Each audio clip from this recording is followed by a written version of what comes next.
tremendous conversation very shortly. It's just setting up live. Thank you very much for being nice and early. We have both our guests at hand. They're all nice and early as well. So just a couple of seconds, guys, just literally setting ourselves live. Tremendous. And I believe we're live. So welcome, everybody, this evening.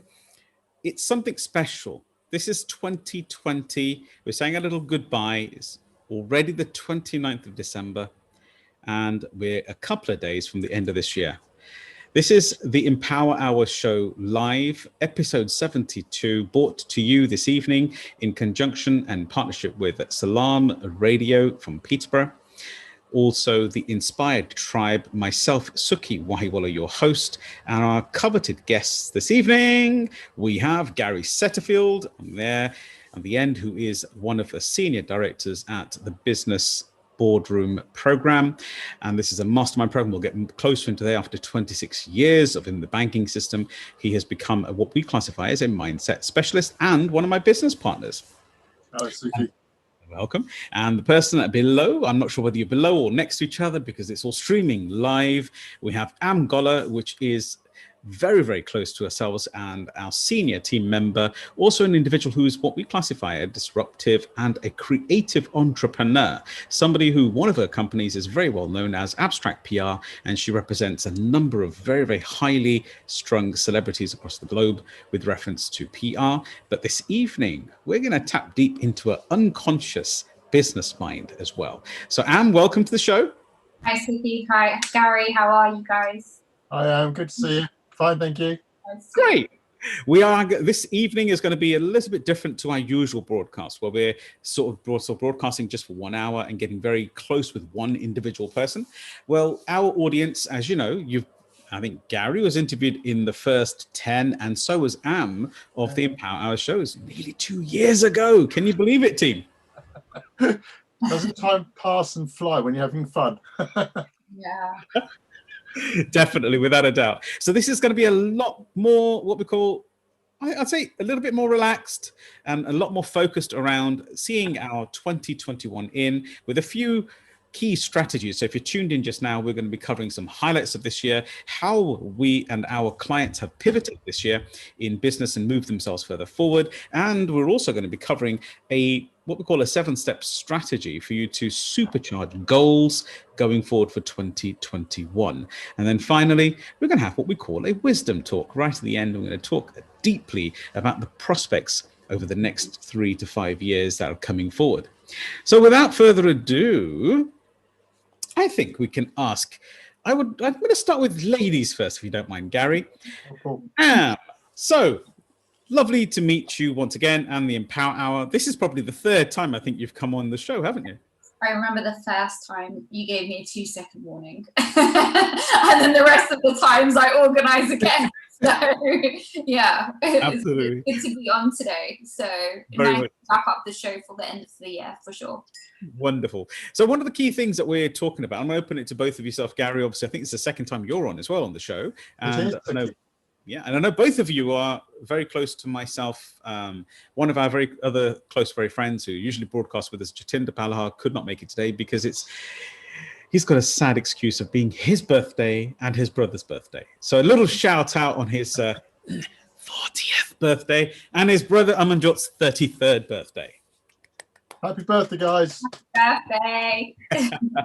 This is actually, the whole of this show is designed specifically to be very, very helpful to not only our mentees, people who are working with myself and Gary and Am in progression of their businesses, their mindset, their focus, but also individuals are tuning in who are regular, what we call the Inspired Tribe, individuals who watch our show regularly on a weekly basis every Tuesday. So I'm going to start the ball rolling, and I'm going to open it to both of you, actually, if you don't mind. This is more of a discussion for us. So I'd like to sort of just ask a few questions. I mean, how has 2020 been for let's say both of you? I mean, Am, if you'd like to go first, and then Gary second, no problem. It's definitely been a turbulent year, and it's also been a year to look within, and definitely a year of reflection. For me, work-wise, we hadn't stopped. So for us, it was a year of really serving and helping individuals that are not in, the right kind of frame, if I can say that. That makes sense. Because it's for them, it's blown up their businesses in a way where the goals that they set to achieve at the beginning of the year were not the goals and the goal marks that they were kind of Contemplating. Yeah. So it was almost like a huge disruption. So when the first kind of coronavirus hit in the first lockdown, everybody thought, oh, it's going to pass in a few weeks or so on. But it was something that continued going on and on and on. So I feel the work was a lot more intense for myself and my team. Mm-hmm. Where we would have had fortnightly, monthly phone calls. It was now intensely, 2 to 3 times a week, adapting business models and business strategies, media strategies, just to make sure that there was some form of income still coming in for those businesses and those individuals to, continue surviving and so on. That's so powerfully said there, because the key here was the fact that you, before even yourself, you start to think about your client base that you represent through abstract PR. Now, that's really wonderful to hear. So Gary and both of us, I mean, we're here for a good old conversation. So I'd like to just augment a question if I can. Did both of you find, and I know we did, because obviously I've put a lot of effort into regenerating businesses online, that it was kind of a year of kickstarting and pushing people to represent online? As you said, Am, just a moment ago, I'm going to push this question to Gary a moment, that Am was stating that it was like a bit of a push to going online and representing people, and it went ballistic when, blew up in not in the sense of physically blew up, but blew up in the sense of the business had to fight or flight immediately. Gary, how did you find that we worked within, the business boardroom and the masterminding and the mentoring? Well, primarily, I think I'll prefix that and say this has been an unprecedented year. Hopefully one that we won't see again, although you never know, 2021's coming. We didn't know what to expect. And as you've said in the question with Am, so many of our businesses, our clients, didn't know which way was up. They had there wasn't even a contingency for what happened, because as we've had on many discussions before, Sukhi, and the same with you, Am, previously, when anything's happened, it's always been somewhere else, in another part of the world, another part, in a different area of the country or whatever. This hit everywhere. The world effectively stood still. And consequently, there was no blueprint for this. Nobody was prepared for it. We just had to make it up as we went along. And as Am has said, the key was, how do I carry on? And this is a question that so many of our clients came to us, and I can think of one particularly. I have a retail shop. In fact, I've got 2 retail shops, and I've not, customers can't come to my retail shop. How do I survive? Yeah, I remember. And fortunately, they had just set up an online element to the business, but it was in its fledgling weeks, in fact, days, weeks. I truly remember that, Gary.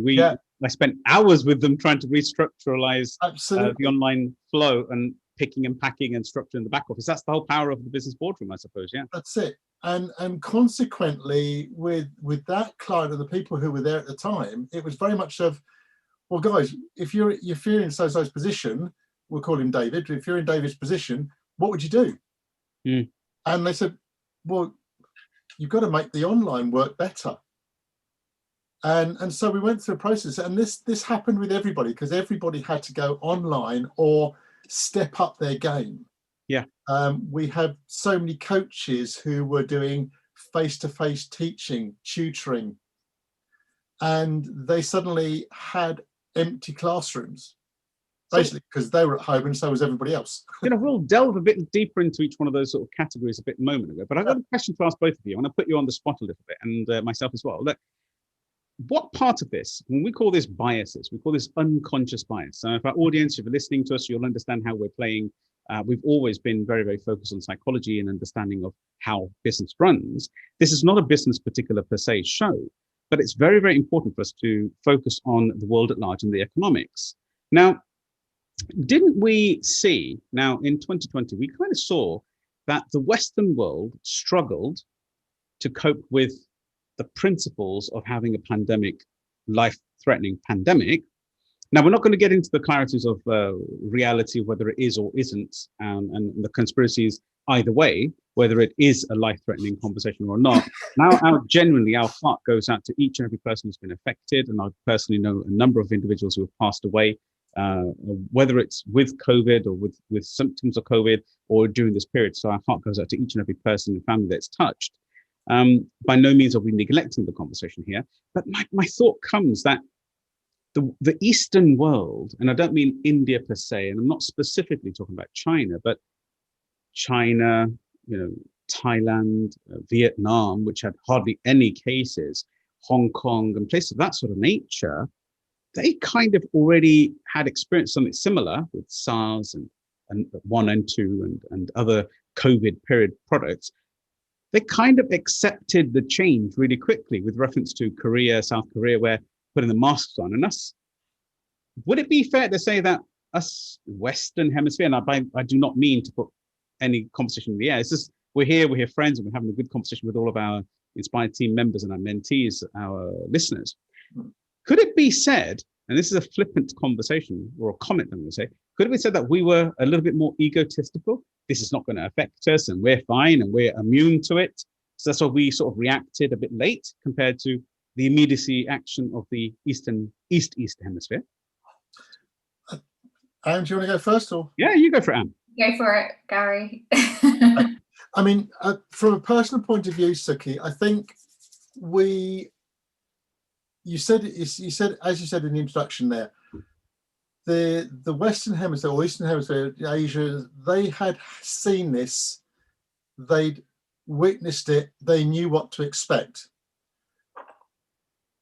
It's like the second lockdown. When that came, we knew what to expect. In the first lockdown, we didn't know how dangerous this was. We had no comprehension other than we'd seen Italy, we'd seen France, Spain. Suddenly within days, their figures shot through the ceiling. Mm-hmm. And that was probably the first time that we as a country in the UK suddenly realized, oh, this could be a bit serious, by which time it would already here. We were being asked to wear masks. And as you quite rightly said, there was a reticence to do so. Whether it was for people felt it was an invasion of their privacy, whether it was a human right or whatever, yeah. Whatever the reason was, there was an unconscious bias that I'm not going to do that. It doesn't affect me, it won't affect me. It soon became apparent that actually it can affect anybody. Yeah. And it's hitting a number of people blindsided. And there wasn't any what we classify as that it was not being biased in any way. There was not being any thinking of any particular past culture that it was going to affect. It wasn't being discriminative in any way, was it? No, it wasn't. Absolutely not. I mean, if you now walk down the high street, you're not ostracized, but you're different if you're not wearing a mask. Yeah, absolutely. If you remember, remember when we were talking about Slovakia? So we've got a very good client base and friends and team in Slovakia. They admitted the principle of running and wearing masks and social distancing really quickly. If you remember, Roman, which is one of my team members over there, he said that it was really quite simple. It went from top down, from political down to the end. I mean, what's your take on that? I just feel like from your question you asked, do I feel like it's an egotistical thing that the Western, we kind of were lacking behind, but then I feel like we're always lacking behind. If you look back when there was swine flu about, oh God, it was about 10 years ago, because I caught it, because I literally had a one flight straight into Barcelona, ran out that day.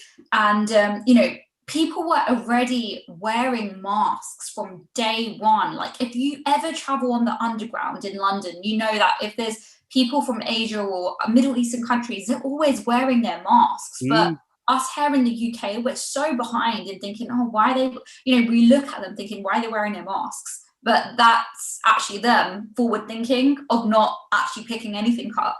That's really interesting. So there's a thought there already. And, the coronavirus was going around from October, November 2019.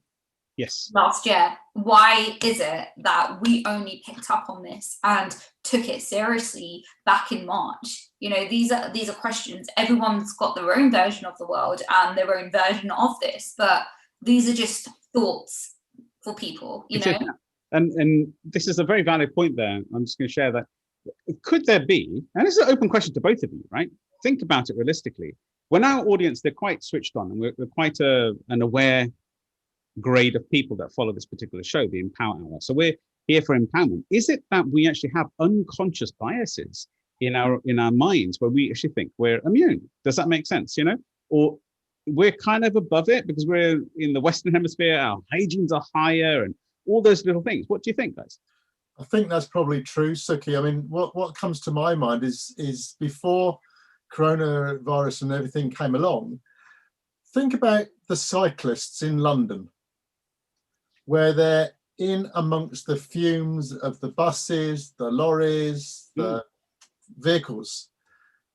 You see a few of them wearing masks, but generally, the general public are still walking in the same environment, in the same air. They don't wear a mask. Yeah. So I think we have this invincibility element about us. I like that. Yeah. Where we think it's okay, it's happening elsewhere. It's happening somewhere else, but not here. And on that point, sorry about that, Gary. Don't do that, but I'm going to give you a thought here. So invincibility, isn't this kind of like what is in our world all the time, in the sense that we always think, I won't be affected. And in everything, whether it's business, whether it's financial. It could be naivety. I used to travel so much to, Asia, East China, and like you said, they are not the cleanest places at all. And you're constantly carrying things around, but then you come back to London and think, oh no, it's much cleaner. And there's no bacteria, but actually it is. And, it's actually quite funny because, they say, when the pandemic hit, they said, wash your hands several times and make sure you use hand sanitizer. Well, were people not doing that before in public transport? So it makes you think, right? Gary, what's your view on that? That's really interesting. Obviously, with the fact that we had already had a lot of people coming from China and Japan wearing facial masks as well, because I saw that a lot. Yeah. In specific Middle East and India and places of that nature. But now that point is that it took a pandemic for us to start to wash our hands more, right? Yeah. It's true that, Sukhi, I mean, if not to be too crude, but you go into the toilet sometimes and we all wash our hands after we've been to the toilet. But do we? Do we actually wash our hands? I could talk about me. I do, yes. Yeah. I mean, we see it as a normal thing. Yeah. But so often you see somebody and they just go and then go straight out. They touch the same door handle that you've done after you've washed your hands. And you think, and even now, there are still people I've seen during this pandemic time that still don't do that. Really? We only have to look at the reason we've gone into the second lockdown and potentially the third moving forward. Why? Because there are still parties being held on beaches, in parks. Social distancing doesn't mean 2 inches away, it means 6 foot or 1 meter. It's still happening. There's still this it won't happen to me, I'm young. It won't happen to me because I'm fighting fit like myself. So there's a really great point there. I was speaking to somebody earlier on, and he said that he had to go and pick something up, like a medicine or something, and he went into what's classified as, it was West London. He went into town to pick up this particular prescription, and would you believe, he said there's more people on the street, and because we're supposed to be in tier 4 lockdown, don't come out unless it's necessary. I mean, how have you found it, Am? You're London based as well. Actually, today I went out for a walk. The roads are still busy. I mean, there's still traffic. Supermarkets are still busy. There's still people queuing out at the pub. Yeah, there was. Sorry. Yeah, there was. Like queuing up to get beers and so on, even yesterday, actually. So I don't feel, you've got the opposite. You've got people that are taking it very, very seriously, and then you've got the complete opposite of people that are not. But then I have another question, not even a question, but a point, the fact that children are still going to school, you know, and they could be the biggest carriers, and we don't even know if they're carrying anything, and then they're coming home to us, and you don't know how many other children they've been around or they've touched things. I just think there's not enough information about how this is passed on, and now there's obviously another strand, so yeah, no one knows anything. It's so complicated. But in this particular region and what this time right now, and obviously for this particular show, what we're trying to focus on, if you've just joined us, by the way, audience, that we're really focusing on, we're just doing a quick introduction to what this year's been about, really. How has it happened? You know, what's been going on? Are there any key points in significant conversation that we've been having? And so welcome, if you're with us as well. Please, if you've joined us live right now, please do feel free to scrub to the start and have a listen again. So team, I'm going to ask you another question. Any significant moments? Come on then, let's have a think about it properly. Significant moments for individuals. And I'm talking any memories you've got of, let's say, lockdown one. For me, if I can share, one of the lockdown one memories that I really stands out to me was us as human beings actually had to, in essence, we were forced, with the actual severeness of the lockdown, of lockdown one I'm talking about, start of this year, March, April, May, that sort of time frame, that we were forced to look inwards. And then we started to research ourselves, and also then possibly start to value the relationships we actually had in our world. And what's your take? It was really, really interesting because I actually, so why I completely recall everything is because I actually was in a cast at the beginning of the year, because I had, you know, an ankle surgery for ligament in December. So I thought, oh, perfect timing, December, January, everything's gonna be quiet. So I feel like I'd already kind of prepped myself for lockdown because I was literally already in lockdown. So the universe prepped you. Yeah, exactly. So the severity of where it kind of, it challenged me is that I couldn't kind of go and have my physio. But what it enabled me to do is that it forced me to go out and kind of like do my walks in nature. And what was so beautiful about that is that you could hear the birds, and just everything was just so quiet and so peaceful. And it was just nice to have that. And I travel a lot, as you both know. Well, I used to now. So I feel that changed, where I now had this extra time for myself, which was actually really nice. So for me, it was a time to kind of heal my ankle. Yeah, I think that's what the first lockdown allowed me to really kind of do. And, you know, my team transitioned very quickly into working from home and working online, because we'll touch on that in a moment with reference to the transition we had to change. But thank you for that share, the significance of the fact that you actually gave you time to look inwards and heal your own body as well, you know, your own ankle through an operation. The silence, wow, that was amazing, because I can remember coming out, opening the door and actually hearing, we're blessed with gratitude that I've got grounds. I looked out and I couldn't hear anything. And it was like unbelievable. It was like, wow, in the sense of road traffic and stuff. I'm talking about noises. Yeah. Gary, what was it like for you? What was any significant memory? Yeah, actually, that is exactly the same memory that I have. I can vividly remember going out in the morning, literally after, I think, the second day when it was lockdown, and just walking with the two boys, the two dogs, and you could hear their feet in the grass. Wow, that's interesting. You could hear them padding. You could hear the birds tweeting. There wasn't any traffic noise on the main roads that surround where we are on the outskirts. The factory chimneys had stopped. smoking. Mm. The cranes weren't working. There was absolutely perfect stillness that you could hear the wind going through the tree. And I can actually remember the bend I was on when this silence hit me.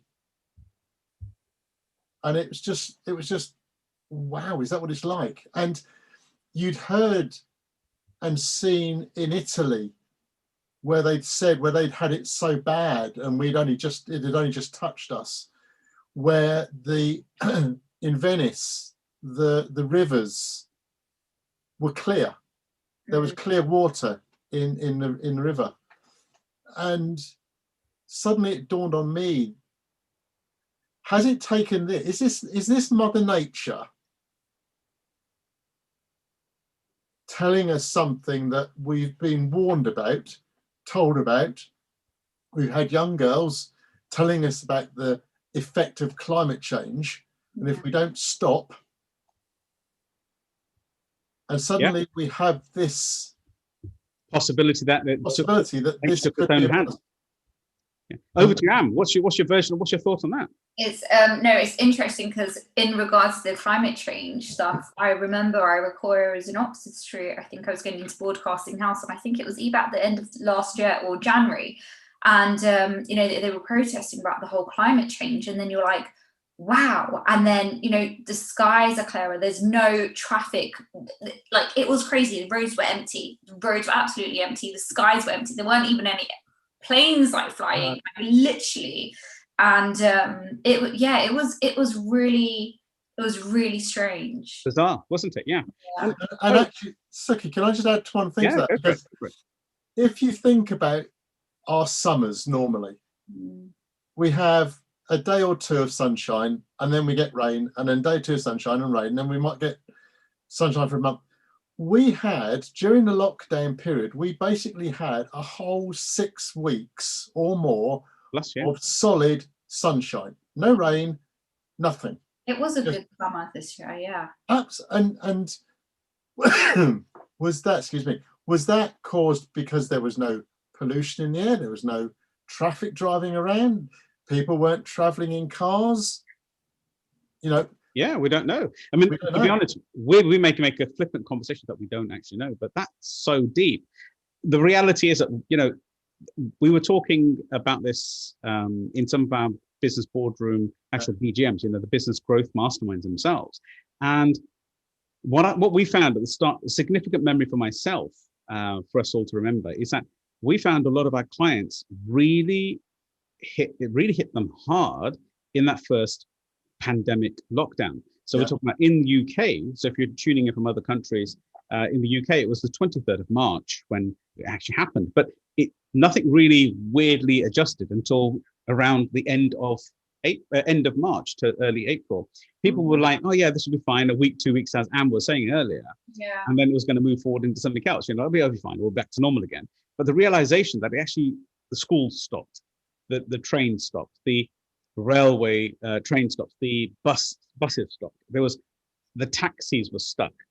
Everybody had this conversation. I remember it was very significant for myself, where a lot of our team members, a lot of our clients, our mentees within the business boardroom, and my private mentees in business were stumped. They were stuck with what do we do now? Because we were forced into this procedure of working online. And for example, as we mentioned, everyone, people retailing were dabbling in e-tailing and had to shift themselves strongly into e-tail. There were people who had never even contemplated it had to move into there. And look at us now, we're on Zoom. This show itself, this is now a 2-hour special. This usually last year was in the radio station itself, and it was live on air. Today, we're doing it via Zoom, aren't we? Via YouTube. So all of us had to shift our whole business. As the business boardroom, if I can call that one business, we had to change the whole of that shift into an online platform. And Am, I remember you mentioning it very deeply and sincerely, that it was really, really an uphill struggle to learn, because there was no pre-template of what's going to happen. Now, I can remember when I was in this particular moment, when I was thinking, I look at the biases of the world, what's really going on. What we call is consented influence and manufactured consent. with Noam Chomsky and people of that sort of nature. If we look at the information we were fed at the time, every which way around the first lockdown was super serious, which it was, without a doubt. We had imagery sent on social media about deaths going through, with gratitude and love goes out to all of the families who were affected. I have a very, I have to mention, and it comes from my heart, a very, very close friend of mine called Nazir Awan, Mr. Nazir Awan himself, Amir, who's his son. The whole of their family was affected with the passing of Nazir Awan, who was very healthy and very well respected within the business community in the whole of Birmingham. We lost him in that first 2 weeks of April, which was a very sad time. It was the first actual death that really dawned upon me, that somebody so healthy, so close to my life actually passed into the light. So it started to make us realize, and there was a massive uplift, if you remember, of people, which is rightly so, by the way, people taking their death seriously and taking the principle of setting their life up. What do I do in my end of days? And I'm, in wills and things like trust funds and structures that they were going to, how will they leave their affairs, and what we call getting your affairs in order. Does that make sense? So they were doing that economically. So where we saw downturn in some businesses, so the high street is still suffering today, and we'll talk about that a bit later. We saw legal organizations such as will making and structured life insurances, their business started to shoot through the roof. Everybody had to start to function in a non-office central or an office centric way, and then start moving themselves into different space. So with working with your experience and both about all of our clients here, how did you, in specific, transition some of your clients? Because music is music, it's physical. Now, I remember your birthday. Yeah. And you came up with this cool idea. It'd be great to share with the audience. So, I wanted to have a big birthday party in one of the buildings that we were in. Your 21st again. Can you hear me? Yeah, my 21st again in the building that we were in, which was part of the theatre at the front, which was beautiful. But when COVID hit, I was like, okay, I'm still going to do this. And I think within 24 hours, I organised the online virtual birthday bash with about a lineup of several artists, which was amazing. I remember that. I had about 100 people, I think, come in and out of that evening, which was great. And I didn't do it just because it was my birthday. I did it because it was a time where everybody was down and everybody needed uplifting and positivity. And, why should I be selfish if I have access to individuals who were willing to do something, but to share it with others to also uplift them at the time? And, I got beautiful messages from people who I remember a friend whose mother passed away, and she said that it was just something that she needed, and it was really, really nice. And we actually did that with one of our clients who had an online event. We were supposed to hold a very big event in London with global experts within the health industry coming into London for this one World Breathing Day event, and we ended up having this whole online event, which was fantastic. So sometimes these things happen, but you've got to adapt. And with another client of ours, she had a restaurant, and it was like, right, trialing and erroring what was working in that week. Okay, that worked this week, let's try it for the next week. That didn't work, let's work on a new promotion, let's work on these new packages or boxes or whatever it is. And there was a hotel as well, for instance, and she said, right, we can't shut the hotel down, what are we going to do? So we got in contact with the council, where they were finding room for people that were homeless and needed somewhere to stay. So it was just thinking out of the box. And I think that's what you've got to do, and you've got to adapt. And, Gary, Sukhi, you both, talk about psychometrics all the time and so on. And, as it's going to hit every certain individual very differently. That's, do you know what? That was so valuable in the conversation, how you helped your client base to transition and pivot. Gary, yourself. Well, I think a number of occasions, not just in the boardroom, but also on the dog walk with a lot of my friends that we walk together. I can remember having several conversations with hairdressers, with painters, with decorators. You know, what do? We can't paint, we can't decorate. Well, why not? What needs to change? And I think this is the question that certainly you and I, Sukhi, in the boardrooms came and brought to all the tables that we chaired, was that there's a black and a white. This has hit everybody. If you want to succeed, you need to adapt. If you want to carry on doing what you're doing, you're probably going to fail. And that was a defining moment where people suddenly realized, okay, I've got a goal. The goal's still there. How do I now achieve it in a different way? And this is the conversation I had with, as I say, painters. Well, okay, so you've got to paint somebody's house. You've got to be in a different room to them. You've got to be separated from them. How do you do it? Like, I don't know. Well, you know, maybe we, how about you put up some sort of plastic screen between the rooms? Oh yeah, I could do that. Right, makes sense. Well, you know, why don't you have one of those paint suits where you put it on, you have a mask, yes, you're going to steam up, but at least you can still paint and then take it off when you leave. Yeah. Do that. You know, we had people within the boardroom, clients that came to us, and we mentioned one where it went online. Others have had to do a lot of their communicating that they would do face to face to build that rapport. They had to think of different ways of building rapport online. I mean, I can remember us when we started the Daily Tip Show, Sukhi, back in March, where I think it was the 4th or 5th episodes were about how do you create content online? How do you converse with the camera? You know, a lot of us look at the screen thinking people can see us. Actually, the camera is looking at our forehead, and we look as though we're looking down and we're disinterested. Whereas if you start looking into the camera, you can still build that rapport with people. More so. And that's what we taught people to do, to try and help them in their businesses still have that rapport building characteristic that was so vital for them to make deals. But this basically leads to a really great question. Of course, with the DTSs, the Daily Tips Show, you can see them on this channel as well. If you've just joined us, thank you very much for joining us. I can't believe we're already nearly 40 minutes into this interview, and you were worried about, oh my God, how are we going to talk about stuff? We've got so much to talk about. Welcome to everybody. This is a special 2022 hour show. We're talking about reminiscing and reflections of 2020, what we've lived and what we've learnt, how it's affected our life, and then we'll also be talking a bit about the positivity that we've learned from here.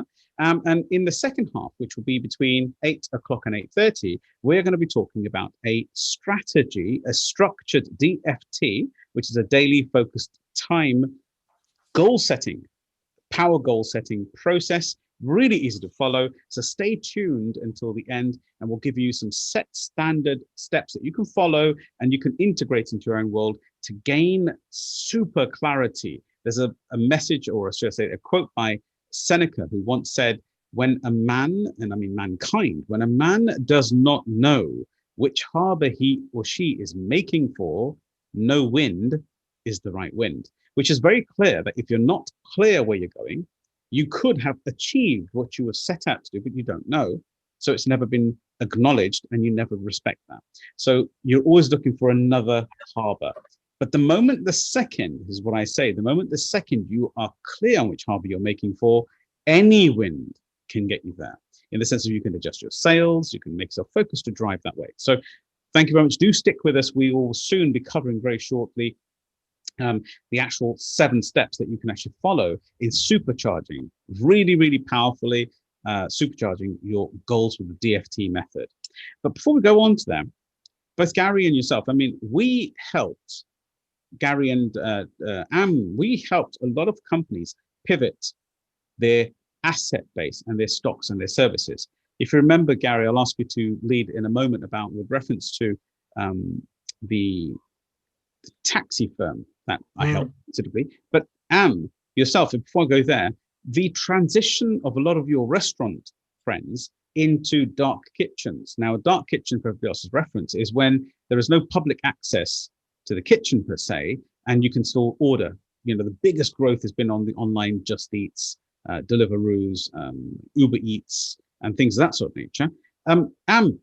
I'll go to you first, and then you can share about our story with reference to more companies. But how did you help your client base, transition into this new online world and in this dark kitchen model?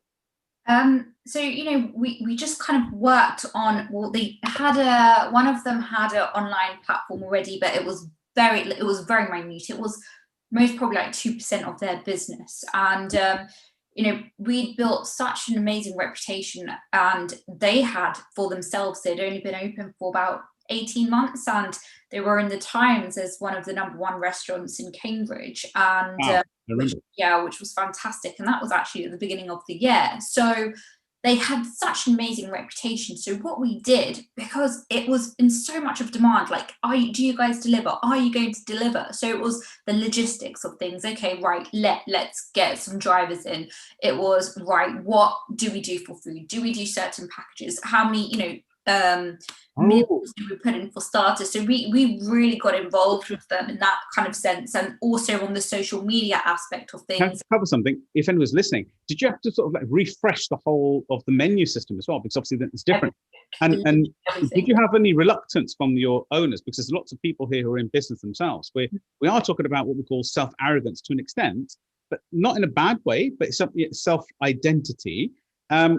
Did you find the reluctance from a very Michelin star type style restaurant setup into home delivery because of the way you have to transition the package and stuff?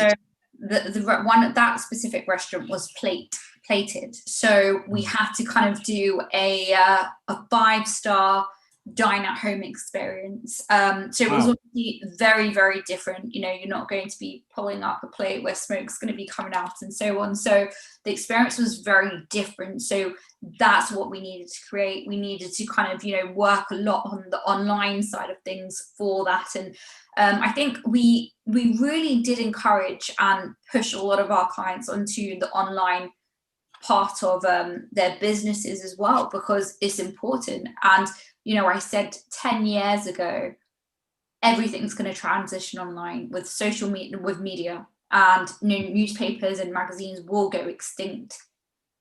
I said this about 7 years ago, and everything needs to move online. So question to yourself before we go into different discussion. I want to go back into that point with reference to online transitions. Your background, you've also got what we classify as a manufacturing logistics background, because you were one of the key personnel for Chinese manufacturing way back, I think it was in the noughties, right? So in the question I'm going to ask yourself, did you find that kind of experience that you already ascertained and knew and had really helped you with the logistical changes? For example, the meal turning up and plated as being in a box or a packaging of some kind. How did you find that transition? I feel that my journey and my experience of when I had my manufacturing consultancy business taught me a lot. It was probably one of the hardest businesses that I'd ever got into, and I was only 22.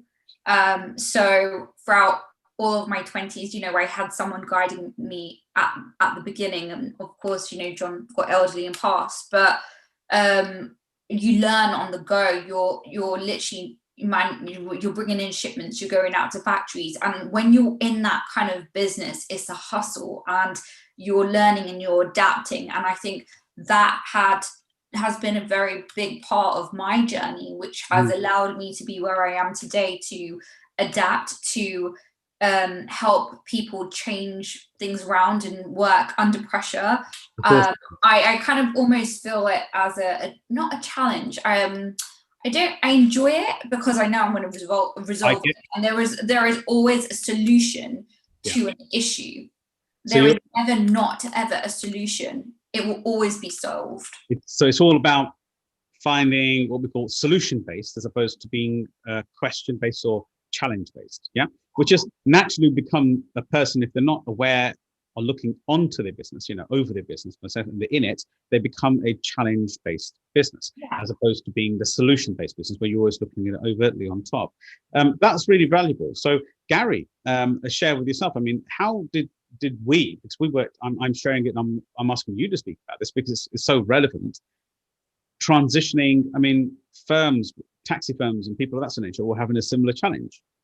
Well, particularly with the taxi firm, which I'll come to in a minute, but I think one of the defining moments for me within the boardroom this year has been one of the occasions where we were discussing, how do I change my mindset? Because the whole process, as Am's just mentioned before, she already was in the mindset of, I've been through something like this with having to change a way something happens. And it was the mindset approach. And it was saying to people, just put aside what you've done up until now. If you've had a plan, screw it up, throw it in the bin, and still keep your goal, but we're just going to have to do it a different way. So what are your skills? Because you haven't lost your skills. They're still there. What is your client base now? Who are your client base now? How can you now get to your client base? And by getting them to think differently about the logistics, about what they do, what their skills are. If you've got a business, which bits can now work and which bits can't? The bits that can't, is there a way of adapting them? And if there isn't, then let it go. And what else can we use, or what else have you available in your arsenal to be able to use? So if I can give an example of what I'm trying to understand here, is the adaptions for let's say, a taxi firm. Now, I can remember sharing this on BBC Cambridgeshire in an interview, where a taxi firm could go deep in the sense of saying, well, we've got cars, we've got assets, we've got drivers. Yeah. They're our core asset. How can we do something with this? Because immediately when the lockdown 1 came, taxis were grounded. They were not allowed to be driven because there was no separation, what you were just talking about earlier with the plastic ware between the customer and the driver. So the health of the driver was at risk, but also if the driver picked up, the health of the passenger were at risk. So there were people coming up with this innovative, beautiful, brilliant ideas of putting perspex between the driver, a bit like a Hackney, if you remember the Hackney black hats. But on the same token, they were using, if they didn't have, they were just using basic plastic, like Tapolin and stuff like that, just to separate the 2 cabins. Yeah. Now, I remember clearly sharing online, and where if a company, for example, the elderly weren't getting out. Now, this is obviously pre the very first lockdown, so it was still early days of being isolated, if you remember. And the elderly couldn't come necessarily, and we hadn't got to the stage of having early morning for all the NHS, and our heart goes out to the NHS and all of the NHS stewards that work within there, with the nurses, doctors, and everybody kept us all safe. So they were given a dedicated time before 7 o'clock or 8 o'clock, 9 o'clock, that sort of time frame before it went to the shop, so that they didn't fall short of what we call sporadic nervous buying, the fear hoarding of stock, of food that they couldn't even eat. If you remember all these things, they all happened. Now, the question I ask ourselves is that the drivers themselves were sitting at home. They couldn't drive their car because they had no passengers booking them, but they could use, one of the questions I gave was how they could pivot their asset, their electronic job serving system, to basically doing home deliveries for people. Go and pick up stock from retail shops, restaurants, not restaurants per se at the first stage, but even grocery stores, the emergency stock, and pick up and drop it off to people for a minimal fee. And there's a few of my taxi company friends, and not just in Peterborough, but around the country, who listened to that. I got so many texts that moved people forward and said, we can be a delivery service. Now, here in Peterborough, there's a success story called Peterborough Grab. If you haven't notified that system, they've actually transitioned, and if they're listening tonight, they transitioned from Peterborough cars into Peterborough Grab and actually started doing home deliveries. And now they actually became their own Just Eat kind of food hub type place, which I think is a real structured asset, isn't it? Well, if you think about it also, Sukhi, so many people at the time were bored at home and they were looking for any way to help. And when it became known that the vulnerable couldn't get out, they had to shield. You know, your dad, at home, my parents-in-law, they had to stay indoors. They weren't allowed to go out for their own safety. And so many people said, well, how can we get things to them? Not them come to us, but how can we get things to them? And people would use their own cars. They were, as you say, the taxi companies. I remember vividly seeing a number of taxis on the roads where they'd suddenly done a delivery to someone. They'd stop, they'd open all the doors, they'd spray all the handles with anti-bac, they'd wipe all the surfaces down, then they'd go on to the next. And this is an early pivot, isn't it? This was an early point where you suddenly saw, once people got the understanding that if they just changed the viewpoint, you know, we talk about, as Anne mentioned about personality profiles earlier on, and DISC, which we use a lot. By just changing your perception of which way you're looking at this, are you looking at it from the left side or the right side? When they came around and looked at it from a different side, said, oh, I can now achieve this. I can now deliver and still stay safe. I can protect my clients, my customers, by allowing them to still travel with me, but keeping them safe from, because I'll clean everything. On that point of creativity, left brain and right brain, the question I'm going to raise and ask yourself is that, how did you, as a creative entrepreneur, because that's what you've been badged in, that's because you are genuinely that expertise in that marketplace, how did you transition your thought process of solution-based, no challenges, no issues, over to your client base and to our audience tonight so we can help them?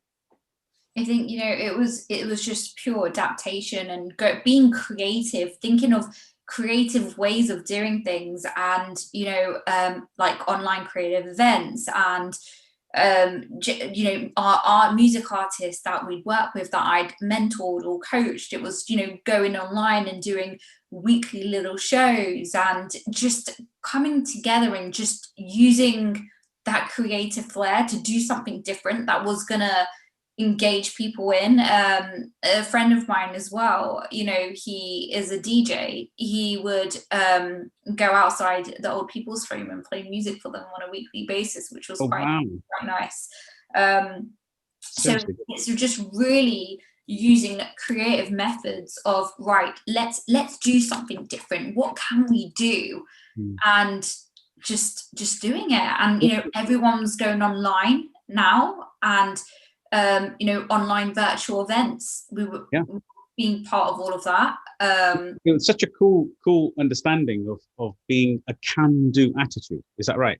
And then there's one more thing I was going to share to yourself, is that, have we found as humanity itself, do you think that's actually been amplified? Humanity has played a huge part this year. Have we, I mean, I'm going to share. So for example, being a Sikh, I recognize this quite openly, that there's a certain tithing, certain zakat, or certain knowledge that we call seva. Seva is basically doing things without naming nishkam for others, under the principle of humanity. Okay, so one of the key things that seems to have shifted across the globe in every single hemisphere is the Sikh communities have stood up here in England. And just the other day, yesterday actually, I was reading a post by another gentleman, a Sikh gentleman up in Scotland, who's just been awarded this Scottish award. And he's basically, they'd fed over 100 meals a day. Now, this is a small amount when it comes to people like Ravi Singh and Khalsa Saeed, but every little helps. Yeah.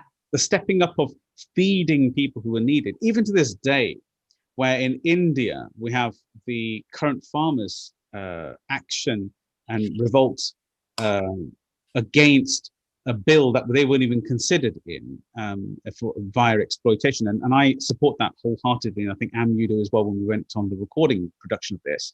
But the principal conversation is that even there, even when the Indian police were actually fire cannon, water cannoning them, etc., they were still being offered vegetarian langar, which is food blessed by God's name, just as a share of love. Did we find that the globe has become a little bit more aware of themselves and others? There was a series of transitions over the last 3 to 4 generations where once upon a time people didn't have a lot, so they needed each other. They needed their family members, their siblings. And as more and more came their way with the financial gains and stability, they less and less required the relationship between their kindred, the people around them. Have we seen a bit of a reset? People wanted to be nuclear, and now are we seeing, it's an open question to both of you, are we seeing a bit more of a transition into a oneness around the globe? Well, Sukhi, if I can just answer first on that, if you don't mind. Just think about what you used to do on a Thursday evening at 6 or 6:30, clap the national health. Mm-hmm. Absolutely, 8 o'clock. I mean, 8 o'clock. That's it. That started out just as an off-the-cuff remark, and it was taken. Can we show our support for all those people that are looking after those that need it? Gratitude. That then turned into people being more mindful of each other. I mean, one of the things that I've thought about as a result of this is when we were walking, people acknowledged each other more. Yeah. Interesting. People wanted to say hello, good morning, which people don't do necessarily. Everybody is in their own closeted little world. And it takes us back to the conversation we had earlier about the world stopped, which gave us time to think. And I think people suddenly realized that they had neighbors. I heard somebody on the radio saying the other day that during this last 7-8 months, he's actually got to talk to his neighbor, which he would never have done had it not been for this pandemic. So friendships and bonds being built. Friendships and bonds, people's kindness, the way that we've all been there for each other, which we probably would not have been as much had we realized there were people who couldn't get out. There were people around who needed help, and complete strangers were putting their hands up and saying, I'll do it. I even remember one of our BBR clients who just come into the business boardroom. She's ex-military, and she just come onto the boardroom and said, look, I love this, but I'm going to go back to the army because they need volunteers to help, and I want to use my services. You probably know who I'm talking about. Yep. And she went back to her position to help out, providing aid, driving, whatever she could do within the army, and to help other people. And I think we had a major movement towards retired individuals coming out and saying, I want to. Yeah, even doctors. We know, doctors came back into the wards, and some very senior doctors unfortunately lost their lives having retired. And then coming back. But they couldn't break that Hippocratic oath that they'd made to always be there to help people. That's wonderful, wonderful to hear that, and it's absolutely spot on. Did you have a view on that as well? How did you find the holistic?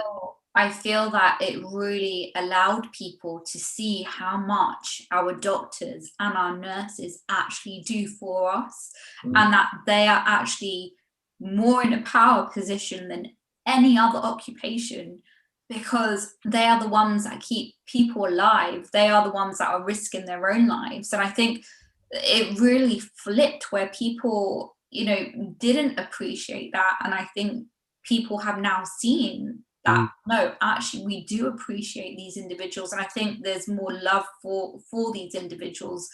And what saddened me, though, at one point, I remember there was a doctor who did a night shift, or she a nurse, and she just wanted to get food from the supermarket. And I think that actually went viral, and that was really disheartening and sad to see that she couldn't get food because, people were going to supermarkets and bulk buying, thinking that, everything was going to run out. So, I think there was ordering and stocking up. I remember that. Yeah.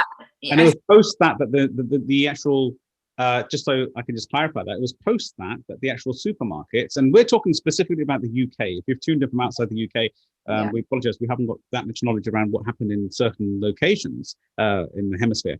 But in the UK, then that's when that 6 o'clock till 9 o'clock, 3 hours or 2 hours became to the vulnerable and to the NHS. If you remember, they could only shop and nobody else was allowed.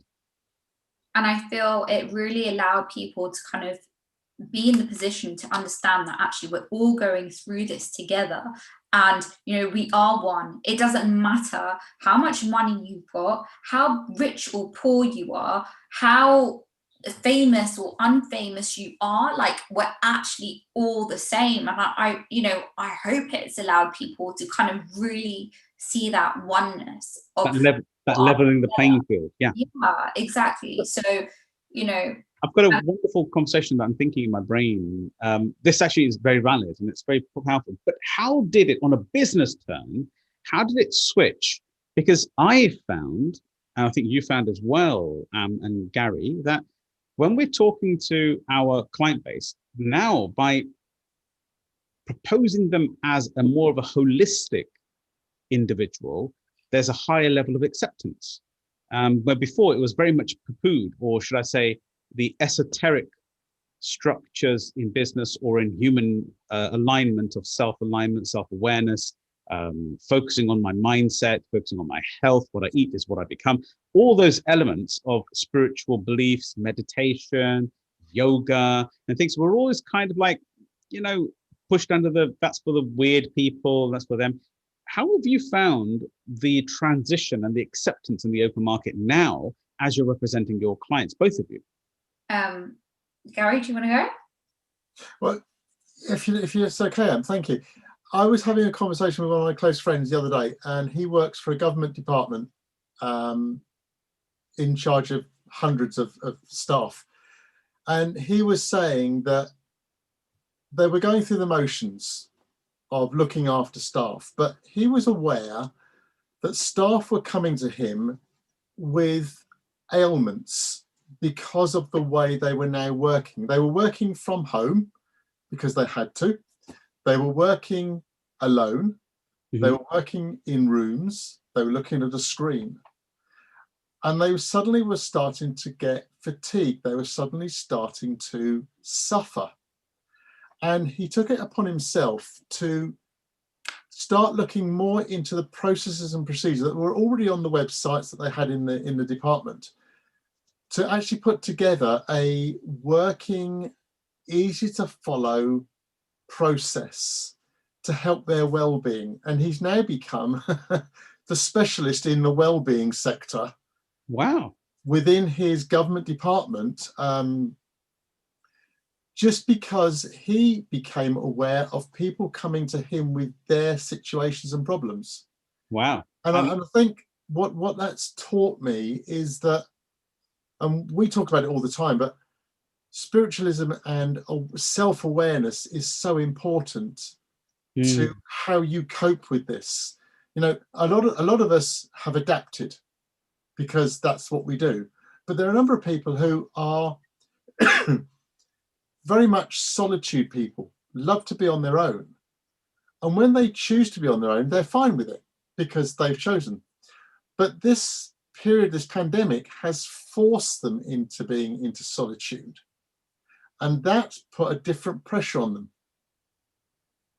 And I think we also need to be aware of that, because if you've chosen to be in a position of being alone, because great, I'm in lockdown, fantastic, don't have to go out, don't like people anyway. That's great. if you've chosen to do that. But if you're forced into that situation, that's a different parameter. Yeah, that's not of your choosing.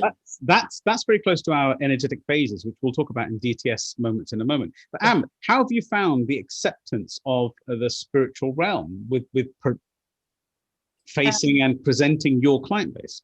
It's a really interesting question, actually, Sukhi. So, as the audience may not know, I'm quite a spiritual individual. I believe, we all have a purpose, and I believe we're all here to serve. And that runs through anything I touch with my businesses and so on. So when I obviously set up Abstract PR, it was within the foundation of the fact that we were here to serve real people, real businesses, and adding value to the world through them.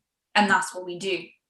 And I would say most of our client base are all actually very spiritual, and half of them work in the holistic sphere of meditation and Reiki and energy work, or readers, or so on. And 4 or 5 years ago, if I was to say to a publication or the BBC, oh, I've got a psychic here for you, or I've got a Reiki healer, they really help with people's anxiety or so on, I would have got blasted. So, mentioning no names, but it could have been the same across all platforms. Yeah. So, you mentioned, but yeah. So 4 or 5 years ago, we would have had to pitch the clients in a completely different manner and talk about them in a well-being, from a well-being point of perspective, in that way, rather than say, oh, this individual is very connected, and they are a healer, etc. But now, with everything going on, people are trying to find ways that are going to help them, and they may have tried other alternative ways which have not helped them. And because we have been in a space this year of really focusing on our inner self, there is an opening of awakeness, awareness, consciousness from unconsciousness of waking up, where they are searching and looking and delving in deeper and deeper, and that with themselves, and they are more open to working with healers, or having a Reiki session, or doing meditation, or doing yoga, and learning more. So just to clarify a point here, there's been a big flip, I think. So just to clarify a point, some of the biggest companies' boards that we understand actually have a psychic on their board, so that they actually sit there talk. And I can't mention any names, but some of the largest conglomerate companies actually have a psychic individual sitting on their boards, and I'm first-hand information of knowing that, so that they always have somebody there who's got kind of like the finger on the pulse. Now that leads me through to predictions and stuff of this sort of nature. Now, of course, in the earlier section, Gary, yourself, and myself, we went very, very deeply. And by the way, if you've just joined us today, this is episode 72 of the Empower Hours show. And I'm so, so proud to have two very dear individuals to myself here on the show tonight. It's Gary Setterfield, who's also represents the Business Growth Mastermind and the Business Boardroom, and also Golhar, who is a creative entrepreneur and represents herself, but also Abstract PR, which is becoming a complete a must for social representation and positioning of oneself. Now, the question we're going to go very quickly into in a moment, how to set goals and how to structure your life and how to think forward into 2021. Team, did you think that the hour was going to go that quickly? No, it's okay. It's quite interesting, isn't it? I told you an hour's already up. We're actually into 8 minutes into the second hour already. So just to clarify, I really want to enhance something in the thoughts of all the people who are following us today. Thank you very much. It's a 2-hour show. We're not going to finish until 9 o'clock this evening, which is wonderful. And thank you for sticking with us. I hope you thoroughly enjoyed. If you've just joined us, it's a live show. So please scrub back to the start and please enjoy the first half of the actual interview where we're talking about the show, really, the Empower show. We're talking a lot about what happened and reflecting upon 2020. We haven't even touched so many things, in versions of Black Lives Matters, All Lives Matter, everything that happened this year. all the principles, and rightly so, by the way. So I'm not distracting from the whole principle, but we can only cover so much within a 2-hour period. We'll come back to that at the end, maybe in the last half an hour or so of the show. But one of the things I want to understand is how important has it been for us and that client base to understand that this is unknown territory, uncharted territory, untrodden water, whichever you want to talk about it. The whole of the pandemic, the whole of the second lockdown, and even now, as we've elevated into a third, from a third tier to a fourth tier across the globe due to a second and probably even a third strand, how have we moved ourselves further forward in understanding there could be another change, a fifth tier of lockdown? It could be even more secure lockdown post the new year. People are not necessarily taking it seriously anymore, but they should be. My question to us is, how can we get clearer on the possibilities of what's going to happen in forward thinking into 2021? Now, at the start of this year, if you remember Gary and myself, I think it was episode, I believe it was 6 or 7, we spoke about the energetic phases of lockdown. So EPC, we call this, the energetic phases of lockdown. Now, 7. Episode 7, there we are. So if you do watch this channel, just repeat back on episode 7 of Daily Tips Show. We spoke about the energetic phases, and the phases were, in principle, if you looked at dominancy as in the D, influency as in the I, the stability as in S, and compliancy or conscientiousness as in C, which is the DISC human psychometric methodology. We've amended this for the Synergist method, which Am is one of my lead trainers as well, and Gary is the global lead trainer of the Synergist method that I've been humbled to have written and brought to this world. In this human psychometric, the principle that I'm going to ask yourself is that I wrote and rewrote that and likened it to the phases of lockdown, if you remember. So the phases that we were going to go through. Now, if I just outline them and ask you, did you see this and feel this yourself even? So the dominancy was the fight or flight. So we literally ran out as soon as we heard there was a lockdown, and it doesn't necessarily mean myself, but we hoarded things like toilet paper and things like that. And we over exaggerated the food and filled our cupboards up with food that's going to go off. Milk. There was one of my clients who actually had 7 bottles, bottles of these 4-pint bottles, when he would go through maybe 1 pint of milk maximum a week, and he bought 7 in one go in case he ran out. And my question to him was, really, do you really think that was a good move? Because your milk's going to go off, and somebody else who's a family may have needed that milk. And guess what he did? He sat there, felt so personally ashamed. I'm not mentioning any names. He picked it up and he put 1 bottle in his fridge, which is 4 pints, which is more than what he needed. And he picked up the other 6 and went to a food bank and donated them to the food bank. And said, these are dated today. Can you please make sure they go to a family who's done? That's been payment. He'd already paid for it. Things like you were mentioning a moment ago with reference to the nurse, our thoughts go out to, who couldn't get the food at the time, and everybody reacted and was very humbly adopting help of others, helping elderly, dropping food off. And I know so many of our Sikh community members and multicultural members of the Sikh community and other faiths as well in the Peterborough area who took food and physically PP'd themselves up and then knocked on people's doors and asked them, can we help in any way? And actually went door to door and took orders and physically went to their houses and physically kept a distance, social distance. There was a Guru Nanak's Langar here in Peterborough, which a gentleman called Hardev Singh, who's a dental hygienist and practitioner as well. He forwarded from our Sikh communities here and carried on a weekly basis. Didn't have what we called every Sunday, once a month, they used to do free kitchen for the communities of the homeless. They physically went out in full PPE, and I mean in full PPE, and a whole handful of them risking their life at the time. And they realized that the homeless on the streets were still going to be foodless, and they cooked this in their own homes under fully high hygiene levels and physically dropped them off door to door, elderly, residential homes, homeless shelters, and they carried on. So we found a togetherness with everybody. Yeah, that everybody sort of stepped up in their own work, in their own world. The D energy ran for the first phase of lockdown, 1 or 2 weeks, where everybody hoarded. Then the second phase of what we call influence, which is the freedom phase, started feeling that we're being oppressed, and we're being forced in some way. Our hand is being forced, and we can't go out. So they started challenging status quo and starting wanting to go out. And as soon as lockdown finished, they were straight out, bang, walking the streets and back to normal, which obviously spiked and peaked.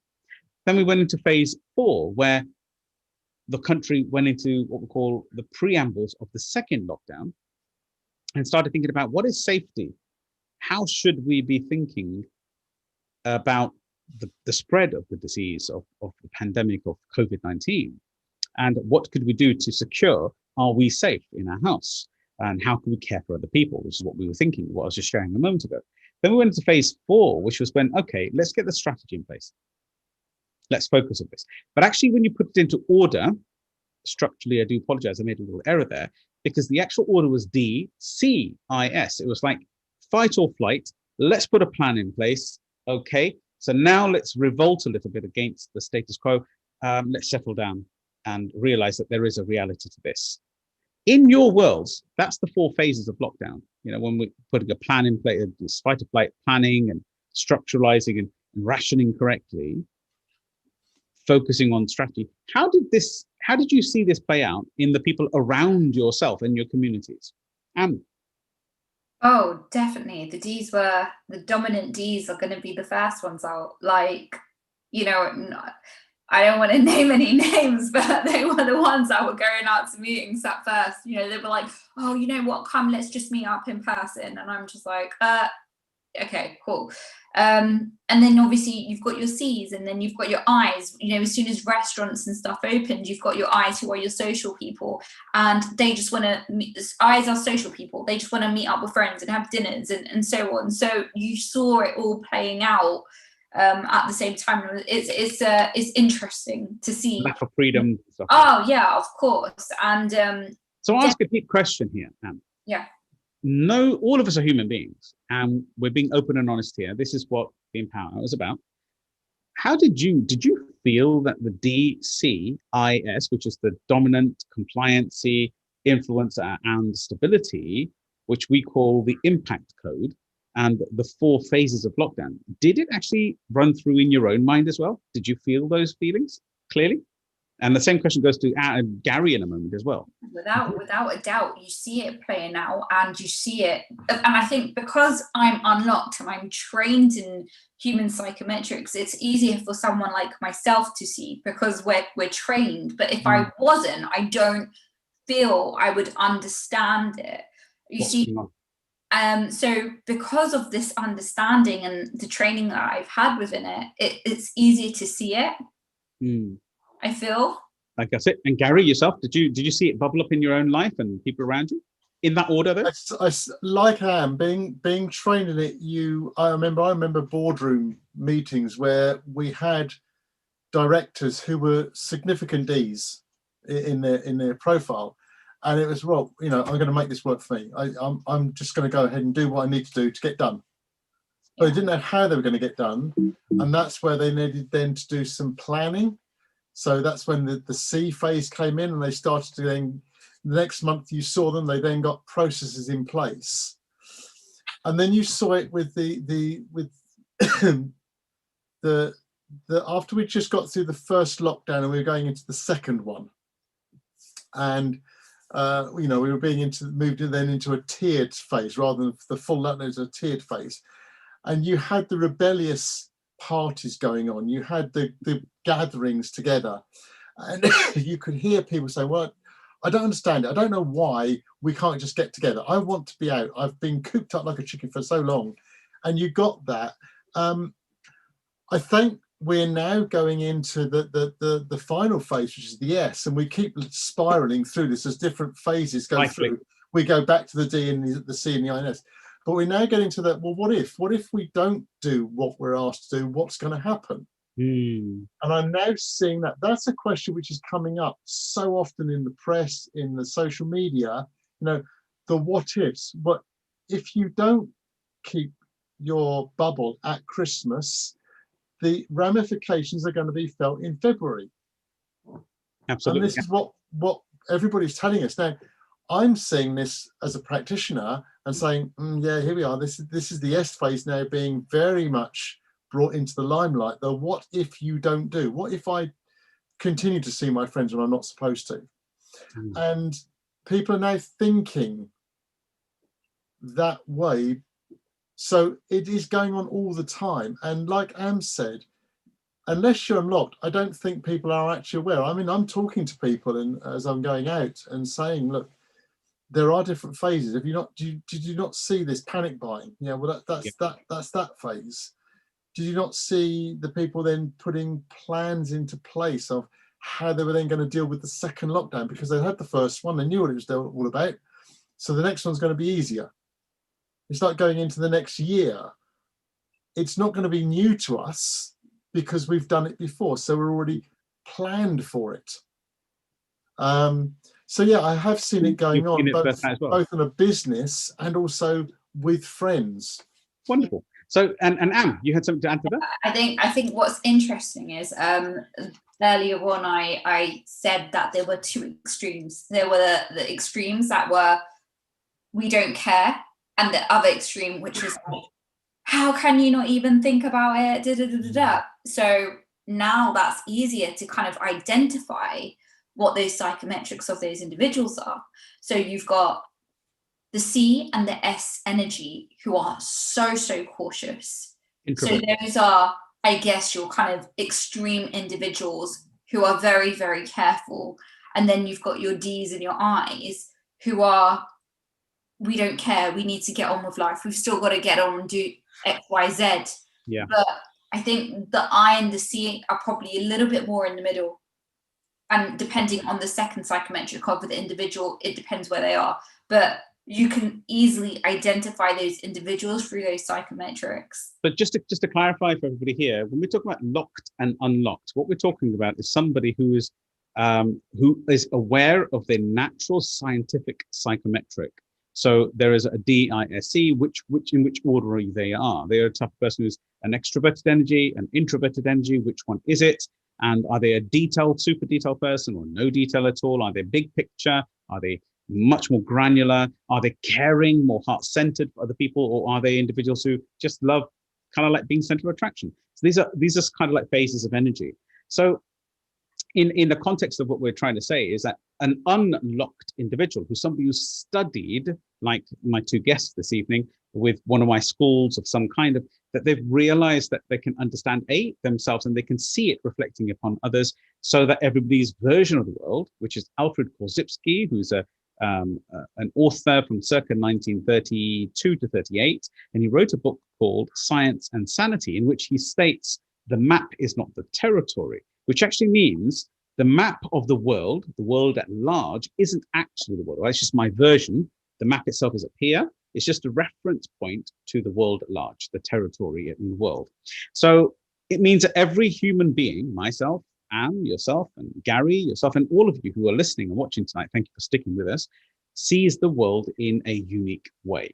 So this leads us to understanding that how can we get past these misinterpretations, these feelings of being lost, the feeling of being not in control, the feeling of not understanding the change that's happening. And one of the core things that we always talk about within our trainings and educations is, we said getting back to normal. There's a lot of individuals say getting back to normal. The reality of life is there's never been a normal, because today, if we went back 1 year, of course, this year is easy to work out. 2020 was very different to 2019. But 2019 was also very different to 2018, and 18 to 17, 17 to 16. If we now go granular, no one half of the year or quarter is the same as the other. And then no 1 month is the same, and no week is the same. And let's just be predictive about it and say no 1 day is the same as the day before. So every single day is a brand new evolution. The power sits with those who have the ability to adapt and pivot with new evolution. So one of the things I want to share here, if it's okay with both of yourselves as well and the audience, is how to utilize EPC, standing for energetic phases of change. That's what the C stands for as well. And that is the DCIS, which is the dominant characters which we've already covered. If you've just joined us, please rewind a little bit if you'd like to understand a bit more about EPC, or watch episode 7 on the Daily Tips show, which is another show in the drop down in this particular channel. Thank you for your support. The principal conversation would be is, how can I ensure that I have a facility or a process that can give me the volition, that means the volition, the energy, the meaning, the movement in thinking, and the clarity for the year coming ahead, 2021. It is coming whether we like it or not. And it's going to be, in 2 days' time, another 48 hours, it will be January the 1st. So the question I ask everybody is, how do we move ourselves and plan for the year ahead? By no means are we saying by planning it's going to be exactly as it is, because we've just seen that this year. We've seen that within industries such as the hospitality, service and accommodation, hotels, as we said, taxi services, restaurants. There's not a single business on this planet that hasn't either seen a peak or a drop. Some very close friends of mine who I assist every now and again have had 2 of their businesses thrive, 30 to 40% increase, and the other side of their public house businesses drop to well in the minuses, of their turnover. How have they adapted? How have they managed to survive? There will be, of course, lots of, we're going to go into predictions in a moment, but I'd like to just go through a simple process, which is called the DFT method, and it's called power goal setting. The DFT method is something that I've written some years ago. Gary and Am are both fully trained in delivering this, and I'm going to cover the basics of this, and I'm going to say, how are they following this through for this year coming? So when you're ready, team, when I'm going to be speaking a little bit about how you're thinking about this. By no means you do have to share us your process, but how do you follow this through with your client base?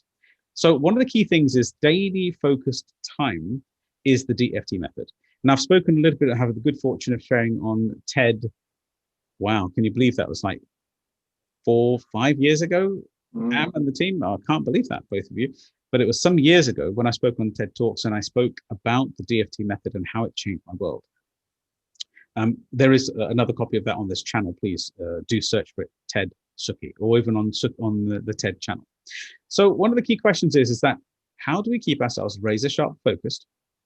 How can I cut through the mustard and be clear through the fog of 2020?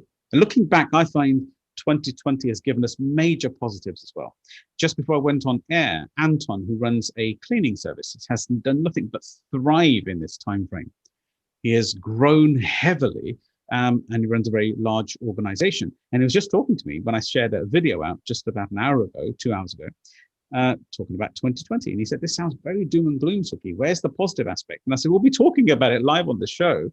There are some positives. And this doesn't take away from all the losses that we've had and all the people who have been affected by COVID in any way and lost their elders, their family and their loved ones or friends.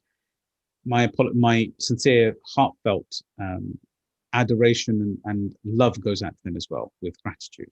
Now, it's a simple step process. If you can imagine putting out, if anybody's following this, this is the step process I said I promised I'd give you. If you can imagine asking yourself, what do I want to achieve in my life, per se, full stop. Let's forget about time. Let's forget about 2021. Let's just put it out there and say, what do I even want to achieve? Now, that can be quite a sticky program. We don't necessarily mean that we're going to be clear on what we are wanting to achieve in our lives. What we do is we use the DFT process, which is a 7-step process. I think it's episode 13, isn't it, Gary? On the Daily Tip Show, where you can always please refer to that and go through it. Today, I'm going to focus on the goal sets, but there's 7 clear steps to get clear on how to understand what's holding me back or get clear on a task. And in this case, how to get clear on the initial, what we call goal itself, getting clear on the goal. Follow the 7-step process. Once you have a goal in mind, what you do is you ask yourself the question, What do I require to do to achieve this goal, period? Irrelevant of 1 year, 2 years, 5, 3, 10, doesn't matter. At the end of my days, what do I want to have achieved? Then what we do is we fill out a page relentlessly, and you just write everything down that comes out of your mind under that particular goal set. So could I ask one of you just to give me an idea? Any one of you just to, yeah, go for Gary. Any a client of ours, just pick an outcome that they're looking for so that our audience can follow through. Let's say, how do I move to my next level of staffing?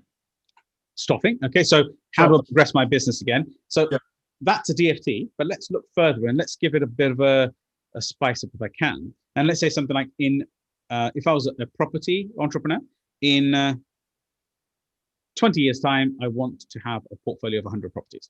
Does that make sense? Yeah. So in 20 years time, I want a portfolio of 100 properties or 50 properties. My question would be, is what do I need to achieve in order to have 100 properties? Yeah. And that's what you'll be, what we call DFTing with the inquiry question. Once you've created stage 1 DFT, which is answering that question relentlessly, your next stage is for you to think about, out of this particular sheet, what out of the sheet do I need to have achieved in 10 years' time in order to have achieved my end goal? So then you select all of these units and you start putting them into a new piece of paper, which clarifies what would I have achieved, what do I need to have achieved in 10 years' time? So for example, I should have at least in 10 years' time got 50 properties, self-funded and maybe modified or divided. Does that make sense? Whether I bought a building and split it into 2, then I'd have 2 properties instead of 1, etc., etc. You know, modifying from houses to flats, etc. Could it be the next stage is for us to withdraw back and say, what do I have to have achieved in 5 years in order to have achieved my 10-year target? But this is the DFT power goal setting. So at 5 years time, what we'll have to achieve? Well, possibly in order to achieve 50, I should have achieved at least 25 maybe. And if that's the case, at least in 5 years time, I should have at least done a development or a modification or some form of development to evolve a property by buying and selling. So in order to do that, maybe I should have 20 odd properties and maybe £500,000 in cash in my bank. So in order to have that, the next question would be, is what do I need to achieve by 3 years? Now, those who are avid DFTers will know the 10, the 5, and the 3 are very important in that process. So what would I have to have achieved in 3 years? Yeah. So the 3-year point would be, well, I'd have to have achieved at least 10 properties and maybe have at least flipped another 10 or 15 properties. Does this make sense? Flipped meaning bought, added value, and sold. So then we pull back, and the final question is, what do I have to have achieved in 1 year in order to have achieved my 10 properties and so forth? So if you work it backwards, what would I 100 properties in 20 years? That's my end goal. What would I have to have achieved in 10 years time in order to achieve the big goal? Then what would I have to have achieved in 5 years in order to achieve my 10-year goal? Not the big goal, just the 10-year goal. What would I have to have achieved in 3 years in order to achieve my 5-year goal? And what would I have to achieve in 1 year in order to achieve my 3-year goal? And then what you do is you can go one stage further, audience, if you can think about this, where we split the year into 4 quarters. You can even split it into what would I have to achieve by month 9 in order to achieve month 12? What would I have to achieve in month 6 in order to achieve just month 9? And what you're noticing, that the goal itself is getting smaller and smaller and smaller and much more clearer, focused, and easier to attain in principle. And that's the power of using DFT goals to clear that mind. So in both of your client-based runs, because I know you use this for facilitation across groups, both Am and Gary, I'll go to Am first and then Gary if it's okay. How have you seen this particular methodology? Does it help your client base get clear? Definitely, it provides some clarity. Just to make it clear, it's a facilitation process. So the answer is already within the client. It's just something that is baffling them. And this can be with anything. You know, I do this on a coaching level, I do this on a PR level, and you've got to understand what the challenge is, and the individual is actually already unconsciously, consciously aware. Now what we actually do, and the process, is to allow them to brain dump, to then become consciously crystal clear, to provide them clarity within themselves, and it allows them to move forward and allows them to have a direction to understand where they're going. So, you know, it's such a powerful Thank you for clarifying that. Yes. Yeah. So Gary, how have you found client base who, I mean, when they come to us, as they do with Am as well, getting super clear on what they're trying to achieve, as opposed to, I think I know what I want to do? Well, first and foremost, the key is the inquiry question. If the inquiry question that you ask at the start is woolly or ambiguous, you're not going to get the clarity or the focus, because this process can be used for either clarity, or it can be used to pinpoint an actual final destination. So you can actually use the process to actually find out your inquiry question, simply by at the start saying, what is my inquiry question for this problem, for this challenge? You know, what do I want to achieve? What is my end goal? And then you put down all the thoughts until you come to the specific question that you're asking. And then you can use that specific question as your inquiry question to then find out how you go about it, i.e. the process, to find out the first, second, and third thing you should be doing. Or, so can I just clarify that? Sorry to interrupt there, but right, you could actually use the DFT process to get clear on the inquiry question in the first place. Absolutely. Absolutely. Because this is the problem that most of our clients, and probably is exactly the same. People don't know what they don't know. Inside of themselves, as Anne quite rightly says, they actually have the answers. That's why quite often we can't coach ourselves, because we can't ask ourselves necessarily what we need to ask you. You need to come at it from an external point of view, or from a different point of view. So sometimes people don't know what the question is. Therefore, you have to ask your unconscious mind by using this process. So what is the question I'm actually asking myself? Because I've got so much stuff going on in my head, I don't know what the question is. Got it. So the inquiry question could be something like, well, okay, so what is the goal that I'm trying to achieve? And you don't know. You just bump it out in that context. Like what Anne was saying, mind dumping. Yeah. Go for it, Anne. So, yeah, you know, another example is, what do I have to do tomorrow? Like, I may have 10 million things to do. I might have clients to do, or mentoring clients, coaching clients, my team, or whatever, you know, my personal life. And it's, you have to, the night before, the trick is to empty your mind. I used to like have sleep insomnia for years and years. And, you know, once I learned this technique to empty my brain before I went to bed, to just dump down everything I needed to do the next day I'll wake up, and then I'll circle what are, like, you know, what are my 10, 5, and 3 most important things to do in that day. It's such a powerful thing. So, I live and breathe it. Wow. So to mind dump or empty your mind an hour or so before you go to bed has helped you have better night's sleep. Absolutely. Because, you know, when you're a business owner, you're an entrepreneur, you will always constantly lie there, and you will constantly be thinking, you know, I speak to so many individuals, oh, I couldn't sleep last night, I have insomnia. No, you don't have insomnia. Try doing this, you know, try this small exercise by emptying your brain, so you're not constantly thinking of what you've got to do the next day. It's so powerful. Gary, it works on the basis of, how many times have you heard people say, I have a pad of paper next to my bed? Why'd you do that? Because I suddenly wake up in the middle of the night and I need to write something down, and I go back to sleep. So why not do that before you go to sleep and completely cleanse your mind? Yeah, I love it. Because one of the things that we've identified, and we know, Sukhi, through the Synagogue's process and through DFT, is that as soon as you start writing something down, your unconscious will automatically start finding solutions for it.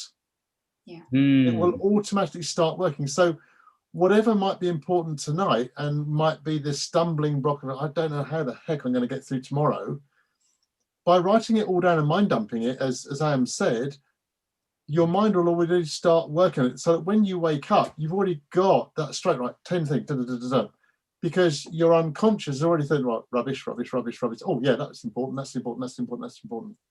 I understand. So clearing, cleansing the mindset is what you're in essence you're doing. And the fact of writing it out, just to clarify for the audience today, by writing it out, it becomes another person's perspective, which then allows the human brain to start to create a solution quite quickly, because it's no longer inside the jumble cell, inside the mind. Does that make sense? It's now external. This is beautiful, and I really want to touch on this a later stage, but time, we've only got 20 minutes left, team, leave, and you were worried about how long this is going to take. We're going to have nothing to talk about. I want to move us into another phase, if you don't mind. If you've just joined us and are enjoying this particular show, thank you for sticking out towards the end. We'll be putting some links later into the actual, after it settles from being a live show, there'll be a little link at the bottom which will tell you about the various shows that you can read up on, episode 7, episode 13, to learn about all the principles of the Daily Tips show. And also there'll be a link there to Abstract PR if you want to reach out to Am in any way and communicate with her, or Gary with reference to the business boardroom and like assistance in that context. So it brings us to the final phase of what I understand with the Empower Hour. This is our year 2020. It's moving on, looking back and understanding we've had losses, we've had job losses, we've had people passing away, we've had all of the negativity, explosions, fires and everything going on, water. I mean, just this week and the weekend, Christmas, we've been sitting at home with each other in lockdown tier 4. We've had floods, we've had so many negative challenges. To move our audience and ourselves forward into 2021, getting themselves clear using the technique we've just shared, which is the DFT power goal setting. What do you see is going to happen when it comes to things like property, and any predictions you've got for this year coming? Any thoughts at all? We'll go with Am or Gary, whichever first. Where people are saying when we get back to normal, I just want to reiterate, we are in a new world that we were not in at the beginning of this year. And we are creating our new normal of whatever that's supposed to be. Everybody again has their own version of the world. We are going to be creating our new version of the world. And, 2021 is not going to be any different to what today is. The world and life is unknown, and it's about just surrendering to what is going to be the unknown and just learning to adapt, and just to know that we're all in this together and no one is dealing with this on an individual thing. I think I mentioned earlier that there was a conversation from a lady and from a hairdresser actually, and she basically said, God owes me one next year. And God owes me. Let me clarify. Hang on a second. God owes her one. How cool is that? Yeah, we're not having a good year this year, and I was just like, oh my God, and in all seriousness, we've got to understand, whatever's happened this year has happened, and we must always be grateful and have gratitude with the love and everything we have around us, because so many people don't. And shift forward from the past to the present, and live in the present, and think about the future, but also live in the present. That's lovely. Gary, any thoughts and stuff that you've got in your mind? Yeah, I mean, I think whatever happens this year, it's still an unknown. We have a new variant. We have probably more unknown variants that are arising. We have new. You talk about reference to COVID there. With regard to COVID, we have places like Hawaii in the world where the volcanoes are now erupting again. They've had tragedies where whole villages have been hit by storms, etc. We just don't know what's coming. That said, we've had a year which has been unprecedented. We've adapted. We've learnt to cope. We're better prepared now for whatever comes this coming year than we were at the beginning of 2020. We know that if we're going to achieve anything, we still have to have a goal. We still have to have our dreams out there. We still have to be aware of what they are. As you said about Senegus, if we don't have a destination, it doesn't matter what way the wind's blowing, we're never going to get there because we don't know where we're going. So as long as we know where we want to head to, it doesn't matter which road closes, there are other roads to get to it. We know that social distancing is here to stay. We know that masks are probably going to be here to stay. Vaccines are coming. When, if, how, we don't know. And there's always that element of unknown there. I fully respect that about whether I should or should not take a vaccine.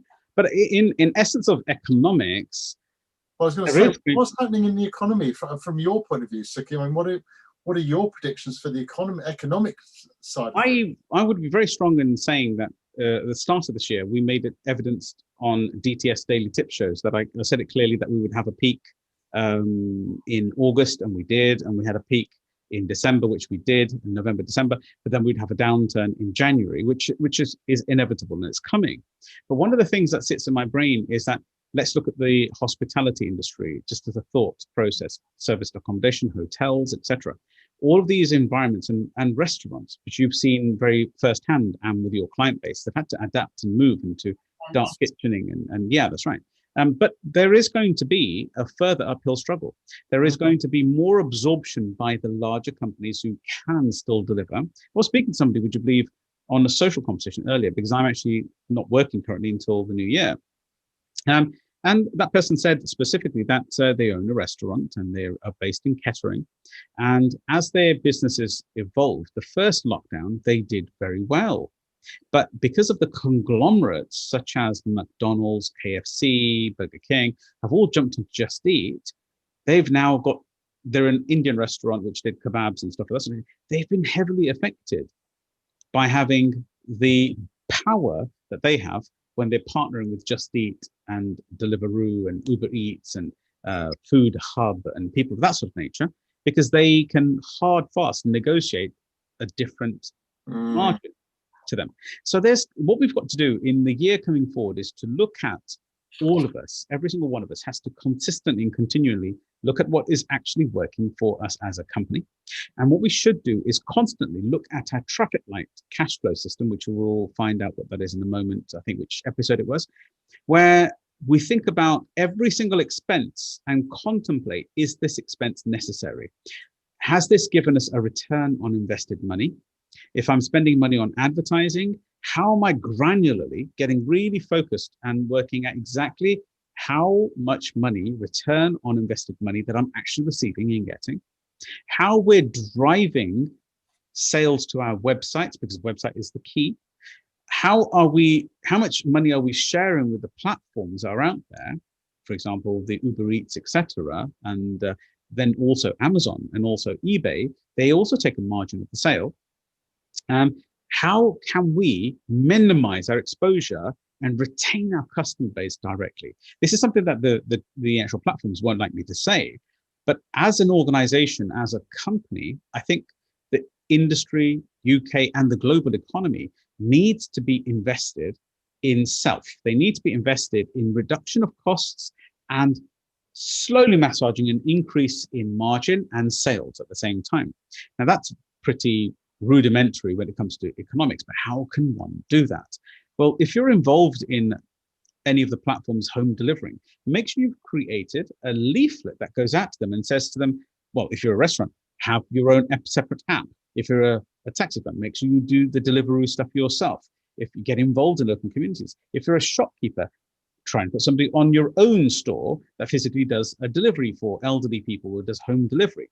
Now, if we're in a situation where the actual mechanism that we don't become resourceful and reduce our cost base, our income is going to be affected with our margin, because it's going to cost us even more to acquire the next sale.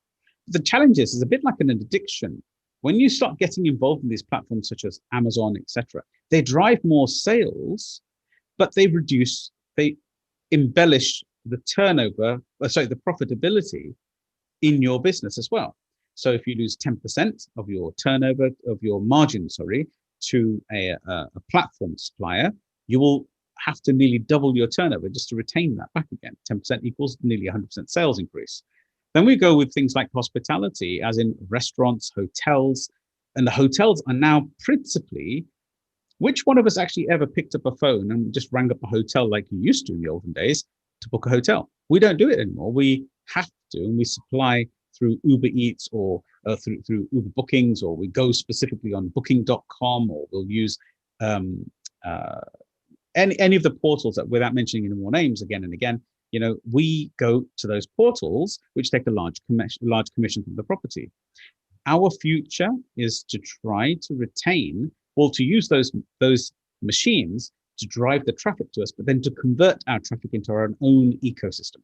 So we need applications, websites, our own membership sites. And I know you help quite a lot of people in this arena as well. And so does Big Fanta in creating their own humble websites. And more importantly, a membership site where you're creating your own community of engagement. Engage and speak to them, communicate with your own team and your own customers as much as you possibly can, and supply them what they would like. When it comes to property, as in serviced accommodation, there have been peaks and troughs, but it's never been the same as 2019. And properties themselves, the people are going into contract work with serviced and key workers, but the profitability comes with the holiday makers, and those aren't there just yet. If I was to go on holiday in 2021, I would be going with a serviced accommodation supplier, a person who's got a building, a flat, a house, which is totally away and solo from a hotel currently. We wouldn't necessarily be walking in and out of a hotel to contaminate ourselves, possibly. Does that make sense? So there's these things which are uplifts for that industry, which will allow us to stand the test of time. The second thing we'll look at is buying cars. I'm just giving you another example. People have been adapting and adopting brand new ways to purchase cars, buying cars online. Now, if you remember some 15 to 18 years ago, Daewoo attempted to do just that and try to get people to buy online. They were poo-pooed by all of them, the dealer network, because they said, you're cutting us out. And they were just direct selling. They were directly to their customer base. But that model's come round again, hasn't it? Because now Mercedes is selling directly to Joe Public. So is BMW, so is Audi, so is Bentley. Everybody is promoting heavily.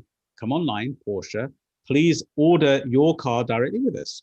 At the moment, they're still honoring the dealer, and the dealer is still doing what we call COVID, hands-free, or social distance delivery. But the principle's still the same, isn't it? So what we have to do is we have to constantly adapt ourselves. This is my version of this current game. We are going to be in the same sticky situation for at least another 3 years. 2023, I would anticipate. And ironically, you mentioned it earlier about the recovery of the marketplace. Earlier today, I was reading a Forbes white paper, and the document was very clearly stating, we predict in 2023 is when things will go back up again and still start to recover. So we've got a long uphill struggle. What we need to do is reduce our outgoings as a business, look at the expenses through a traffic light process, and understand what is urgent and necessary, what is kind of like sometimes urgent, like an insurance is urgent, but you need to double check it every single year. Always go for the better deals, reduce your expense platform in your portfolio, and then remove all of your red spend, which are all the things such as, I fancy this and I think I should do this for now, just to keep a certain core pound on pound return. Look at your return on invested pound. Now, there are the couple of headlines I'm thinking about. Have you got any down thoughts on those, both of you? Just to go back, it's episode 11 of the Daily Tip Show was the cash flow. Thank you. Traffic light system. Yeah. Gary and Am, have you got any thoughts any advice for our audience tonight? Yeah, like you just said, you've got to kind of look at your traffic flow system, your incomes, your expenditure, and so on. We were in an office, which unfortunately, I had to let go this year. But, you know, at the end of the day, you've got to look at the reality of, right, are my team working better from home or just as better, or are we still getting things done? Is it safer? If that responsibility is on one, that's your responsibility to keep everyone else safe. Infrastructure as well. How did you manage that with CRM? And you got to look at all these things, right? So Yeah, CRM, you know, relationship management systems. Not, you know, as a business, we've also had to adapt. We've also had to, you know, build our own CRM system, which is going to help and serve more people in, you know, 2021, hopefully. So you've got to really not just be in your business, but you've got to take a step outside of your business and really have a look and see how you're adapting and how, you know, you can move forward, because that's what it's about. You know, 2021, be innovative, be creative, have ideas, don't be afraid of things going wrong. There's gonna be times where you're gonna trial something, it might not work out, try it again. I understand. So being relentless and being focused on driving your business further forward, and don't lose heart, right? Is that what you're trying to say, really? Absolutely. Thank you. Gary, any thoughts to yourself? Yeah, I mean, as far as we're concerned, I mean, as we tell all our clients, Sukhi, where are your own clients? Get every business to find out where their clients are, who's got their existing clients, and can you collaboratively work with that person to work and then find your own clients. Be aware of what your own goals are, because if things change, you can then adapt the way you achieve it. But you've got to know where you're going in the first instance. That's got to be your bottom line. It's got to be the starting point, is to know what you want to achieve. And again, do it through the daily through the DTS profile. Process, process. Once you know where you're going, then set the cloth accordingly. So look at your budgets, look at your spends, find out where is there a market for what you want to do. If there isn't, how can the market adapt? How can you adapt to the new market? That's why the taxis have taken over doing what they're doing. That's why clients have gone online, because they know their clients are still able to use a computer at home. Mm-hmm. You know, and sorry. No, Karen, can we go? I mean, we have a printing company that one of our clients, they've now started adapting what they do, not just to t-shirts, but now to other things, handbags, bags, rugs, coats, jackets. They've even started helping people who do tattoos to get those things into the marketplace. So people are adapting. Core to pivot and core to adapt their skill base and their asset base. Got to be prepared, as you quite frequently say. Be prepared to dance with your business and dance with your clients. I love it. And we've got a lovely conversation before I move on there. We're going to talk in a moment, Gary and Am, with the principal, Cosfantis, Dr. Cosfantis, who's online. I'm just reading some of his messages that he's been writing on the live chat. And we've got Papinder saying happy birthday to Jatinder. We've got Parvinder who's saying great humbling overview of one of the most difficult years the world has ever seen. Thank you for you and all your inspiring conversations. So nice by Munawar. I've got Manjeet. Love this conversation. I really appreciate that. Thank you. And Cos is also talking about the quantitative easing, which is in 100 years, this has been basically the hottest decade, no doubt, without a doubt. So there's going to be a lot of what we call devaluation and debullionization of value of money. And one of the key things that he's asking for us to talk about, what about the community that connects up every Friday? So some of our audience through the whole, thank you for reminding us, Cos, by the way, and for the audience who does connect with us, we have a process which is by the Inspired Tribe. So it's www.inspiredtribe.io. If you go onto that website yourself, and I'm shamelessly sharing it because it's a genuine tithing, giving back to society, seva and zakat for Islamic thought processes, where we're delivering a format. Gary, I'll get you to talking about in a second, and how we all, and Jatinder, how we formulated and brought this to the marketplace, how I designed the program of the event itself, which has become a very, very amazing feel-good Friday social buffet. And every Friday, we open up a safe space for people to be expressive within their own processes and their own version of the world without any judgment, and without them having to be somebody in business all the time and be a husband, a wife, a child, an adult, a son, a daughter, a father-in-law, etc., or a mother-in-law. So there, people can just be themselves and they can let their guard down, which is what we've tried to create. Now, if you remember, we were on the Feel Good Fridays, which is every Friday between 4 o'clock and 6 o'clock, we get together on Zoom. So if you go online and you can register on that particular link and join us on Zoom, the next event that will be is from the Friday, the 8th of January, 2021, between 4 o'clock and 6 o'clock. And we have an amazing array of discussions and conversation to support people's intellectual beliefs, intellectual needs, their emotional needs, their spiritual needs, and also their family togetherness needs. Taking away the element of loneliness, which is what we originally started, wasn't it, Gary? That's the purpose behind the principle. Yeah, I mean, the whole purpose of the Feel Good Friday was when lockdown first started, one of our clients, I won't mention the person's name, but one of our clients felt very alone. They felt very, very segregated because they couldn't go out, because they had to shield, etc., etc., like so many others. And so we wanted to just bring together some of our inspired tribe to give them somewhere to come and talk to people, because we were missing the social interaction. Now, we know that we can't hug people still. We know that we can't shake hands, etc. But people were losing contact with each other. So we just started it for that reason. No other reason, was to help people have somewhere to come and talk to each other and say, ha! Yeah, and vent. Nuts. And then that's it, and nothing, and feel no obligation to do anything else, but just talk. It's a non-sales. It's just a conversation piece. We have a bit of fun at the start with introductions, etc. We have a little bit of a quiz, which is purely. It's not about general knowledge. It's just what do you want to do and what do you want to pick, and then we have some breakout rooms for intellectual conversation. We're getting close to the end here, Gary. I'm sorry, I do have to apologize, but it's been such a buzz, hasn't it? Have you enjoyed yourself, Am?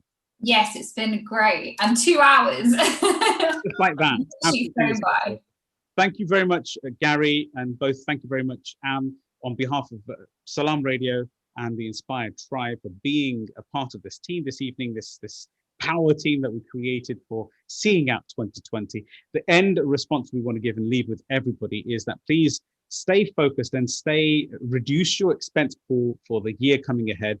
It is never going to be the same as any year, as in the norm. The norm is never the norm. Every year we evolve and we grow within ourselves, and we want different things in our life. Every 7 years, every cell in our body is completely different. So we focus on things. Every 7 years, I want different things about my own life anyway. So my final thoughts to everybody before I say my final endings towards the show is thank you very much, Am, for being here this evening. Thank you for having me. You've been very, very valuable. And thank you very much, Gary, for being and sharing your thoughts this evening as well. It's been a pleasure, Sukhi. Thank you. And so the rest of our audience, please tune in to our next show, which is going to be not next week, it's the week after. So I believe it's going to be circa around, I think it's the 11th, the 12th. I think it's the 12th. Tuesday, the 12th, January 2021. Seems so odd, but has to happen. From behalf of all of ourselves in the Inspired Tribe and the Salaam Radio crew, I would like to say thank you very much for tuning in for this last year. It's been an absolute pleasure and honor to serve everybody. And I hope this 2-hour special has been helpful in getting your mind clear and getting a positive outlook to 2021. So goodbye from all of us and all the team. Thank you.